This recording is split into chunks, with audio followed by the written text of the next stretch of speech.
Hi guys, welcome back or welcome to my channel. My name is Lisa and this is Return to Love.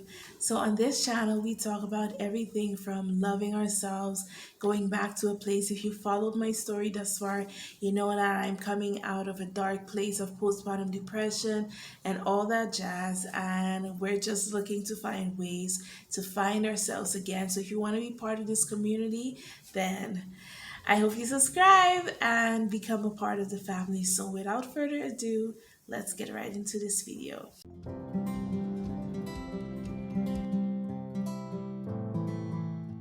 So on today's episode, I want to talk to you guys about a topic: stop setting yourself up for failure. And yes, that sounds pretty crazy because, all of us are in this grind of becoming successful, whatever success means to us, whether it is achieving ultimate wealth, if that's even possible, being healthy, being fit, having the job of our dreams, becoming a parent, whatever success is to us, we're all on a path of wanting to be successful. And I think everything is okay with that. But many times we self sabotage and we do things to actually set ourselves up for failure rather than the success we want so desperately. And that's pretty crazy because it just comes to show how sin can just affect us so much, because sometimes we want something so bad and we still do the complete opposite of getting that which we want, if you know what I mean. I just want to share with you guys today the five main things that we have to stop doing if we want to be successful. So let's get into it. Number one, we have to stop being unprepared. Yes, I'm talking to you. I cannot be the only one who procrastinates and is usually just not prepared to do the things that I said I was going to do. And this is really a big factor in why many of us sometimes fail in the things that we set out to do, because we don't go through the preparation phase in the way we should. And as Benjamin Franklin said, we all know the saying: if you fail to prepare, you prepare to fail. You prepare to fail. Just by not putting the things in place, doing the things that you're supposed to do, you are less likely to achieve that which you are setting out to do. For example, I'm trying to lose weight, but if I don't get a gym membership or do home at home workouts or buy a water bottle to drink more water, get tea, do something, I'm already not on the path to achieving it. I'll be talking about it, but not achieving it. If I don't study for an exam, it's unlikely that I'll pass, unless I'm like Einstein or something like that. Or if I don't get my meals prepped, or if I need to go to the gym and I know that after the gym I still need to stop at X, Y, and Z, this kind of store, and I'm gonna be hungry. And if I don't plan to put something in my bag that is nutritious and healthy, I'm gonna buy something on the road, and it's more likely to be a donut, a piece of chicken, or something that definitely doesn't benefit the journey that I'm trying to be on. So just by failing to prepare to put the proper snack in my bag, or to get the things, or set up something, or make a schedule, is already putting me in a position of failure rather than success. Sometimes just by having a schedule and saying what you're going to be doing that day, the day before, helps so much in you actually achieving the things and the tasks and the goals that you have. So number one is lack of preparation. That is something that we need to kill. So I just want to put a scripture on the screen that kind of motivates what I'm talking about, and that is found in Ezekiel 38 verses 7, and it says, "Get ready, be prepared, you and all the hordes gathered about you, and take command of them." And this to me is just a command of God, and He's encouraging us to be prepared for the things that we have to do, the things that we are in control of, or the things that we have set out to do.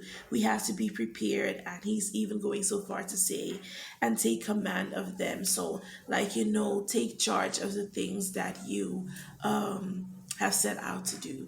So that will be number one. Number two on the list of things we need to stop doing, or the things that affect our progress or lack thereof, is not being specific enough.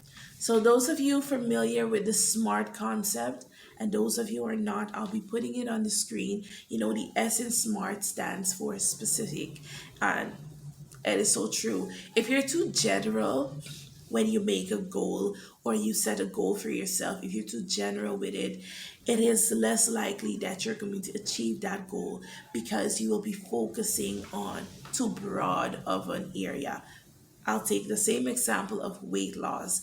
If I just keep saying I want to lose weight, but I'm not saying how much weight I want to lose and setting small, attainable goals to reach that, you know, putting small attainable goals that I can reach, specifically saying in February, in January, I want to reach this goal, and in February, I want to reach that goal. It'll be harder for me to see where I'm really going with this, and that will cause me to often be discouraged, because it seems like you're not reaching any goals when your goal or your objective is like too broad, and you're focused on weight loss on a whole. But oh, I need to focus on my diet, and I need to focus on a gym schedule, and I need to focus on this and that, but you're not setting more specific attainable goals. And this really affects how you feel about the steps you have to take. When you're not specific, you don't really know exactly what your goal is, and so reaching it is a little bit more challenging. So the scripture I chose for this part is James 1:5, and it says, "If any of you lacks wisdom, you should ask God, who gives generously to all without finding fault, and it will be given to you." So when I read this, to me, it said that we have to be specific. Like, you specifically ask God for wisdom, or you specifically ask God for whichever thing it is that you want from Him. And the scripture encourages us to say that if we ask God for wisdom, that He will give it generously. And so there's other scriptures that suggest that the things that we ask God, that we're free to ask God, and that He will help and give us the things that we ask and need. So that's point number. The third thing I want to talk to you guys about is reshifting your focus. Many of us focus on the wrong things. For example, when we're in a situation or we set a goal, we tend to focus on all the reasons why we might fail already, let's be honest, or how long the road is. Like, oh my gosh, 70 pounds, that's a lot of weight to lose. I don't know how I'm gonna do this. It's gonna take forever. I've been trying to lose weight for the last 3 years. It didn't work out. What would change now?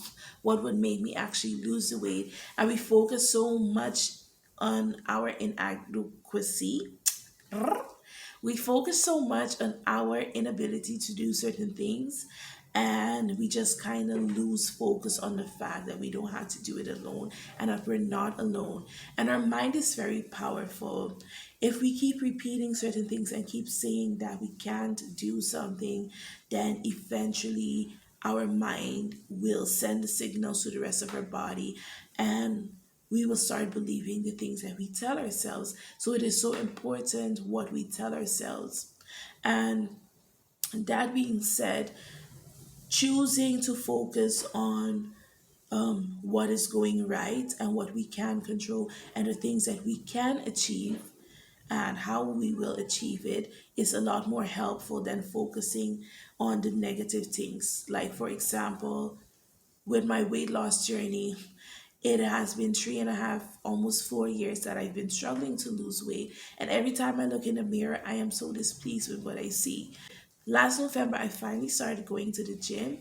And this morning, when I put two pictures next to each other from November and then now from January, I was so pleased to see that I had actually made significant progress. Although I have not made it to where I want to be. I've made progress, and I'm so proud of myself for that. And I realized in that moment that we tend to focus on where we are not yet, where we want to be, so much that we lose focus on that we're not where we used to be, and that's enough reason to start being thankful and to focus on the steps that we need to take to actually reach our destination rather than focusing on the fact that we haven't reached yet.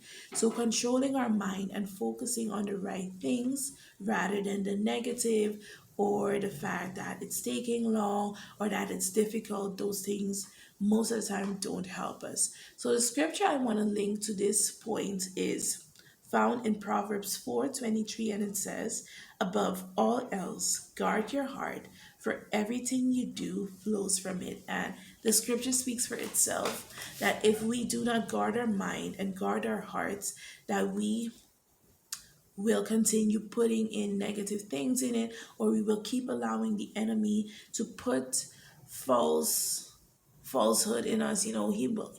The enemy keeps coming back and telling us lies about ourselves, like you'll never lose the weight, you won't ever make progress, and those kinds of things. And we hold on to those things if we don't guard our hearts. And how can we guard our hearts? In the morning when we wake up, we can dedicate ourselves to God and ask Him to take control of our hearts, of our mind, because we want the positivity to flow from it. We want to feel His presence and we want to be focused on the right things so we can actually have the results we want. So that will be point number three. So, point number four is also one of the classics, and it is you do not actually believe that you can achieve that which you set out to do. And many times we are our worst enemy and our worst critic. We do have a goal. We do feel like we have a particular purpose. There are things that God puts on our hearts to do. We just have a fire burning in us for certain things, but we just don't believe that we can actually achieve it. Either low self-esteem or other things in our environment and in our upbringing have all contributed to how we view ourselves, how we view the possibility for success, how we view the possibility of achieving our goals. And many times, many of us do not actually believe that we can achieve the goals that we have set for ourselves. We set the goals, we set the goals, we say we're going to do it, but there's something in us, something in our minds that doesn't quite believe it. Deep down, we're more working from a point where we're just doing it and seeing, we're a little bit hesitant. It's like we're still kind of on the sidelines. We're in between actually being on the track and being on the sidelines. Like we're like, okay, if this goes wrong, I'm still like in the middle and I can pull back. But if it goes right, then I'll just push forward and really, go on this track. And because we always kind of position ourselves in a safe space where we just want to ensure that if it backfires, that we're good. We don't really have faith that we can do that which we have been called to do or the goals we have set for ourselves. And I guess in a way it's right. We really actually as humans cannot do the things that we want to do and we cannot achieve the things we cannot do. But the scripture I have placed at this point is Philippians 4:13, which says, I can do all things, not some, all things through Christ who strengthens me. And this gives us the hope that if God is with us and if we are called children of Him, that if He is in us, He can give us the strength to do the things that He has called us to do and also the things that we have planned to do once we're in His will, of course. So that's point number four. And the last point is trying to do it on our own. I know, I get it. Many of us are very self reliant. Many of us don't like to depend on anybody else. Many of us have been so disappointed and have a book full of experiences that give us the reason why I don't trust nobody. I'm doing it by myself. But because we try to do many things on our own, we fail. We fail to succeed because everybody needs support. You don't have to trust everyone. You don't have to include everyone in your plans. And many times it is even necessary to walk certain roads alone. But in the long run, we need support and we cannot do everything on our own. And when we do try to do things on our own, when we need support, it backfires sometimes because we need support and we need people cheering us on. So, the scripture that I chose for this part is found in Jeremiah 17, verse 7 and 8, and it says, "But blessed is the one who trusts in the Lord, whose confidence is in him. They will be like a tree planted by the water that sends out its roots by the stream. It does not fear. When heat comes, its leaves are always green. It has no worries in a year of drought and never fails to bear fruit." So it basically says that if we trust in God, He is the one who will help us bear fruit. The goals that we have set, we don't have to do it alone. We have a support system. We have a host of angels who are always ready to aid us, but we don't make use of this extreme privilege we have as sons and daughters of the Most High God. And the last text that I just want to leave with you guys is a text that I have now made my mantra, and that is Psalm 37, verse 5. Commit everything you do to the Lord. Trust Him and He will help you. I hope you guys enjoyed this session. I hope you guys are excited to see more of this kind of content. And I hope that we will learn out of these 5 things that we need to change to actually succeed in whatever our purpose is and the goals that we set for ourselves. I just want to ask for you to comment down below what are the things that you feel have hindered your growth and your ability to attain the success and the goals that you have set for yourself. And then we can just all share and learn from each other. See you in my next video, and don't forget we can always return to love. Bye.